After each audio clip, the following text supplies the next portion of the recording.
You ask Tiger to solve. This deals with linear equations with one unknown. The final result is x equals 15 over 2. Let's solve it step by step. Simplify the expression. Expand the parentheses. Simplify the arithmetic. Group all constants on the right side of the equation. Add 20 to both sides. Simplify the arithmetic.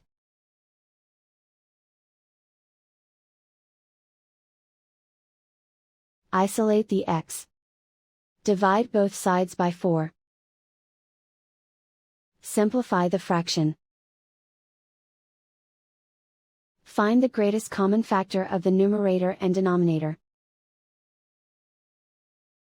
Factor out and cancel the greatest common factor.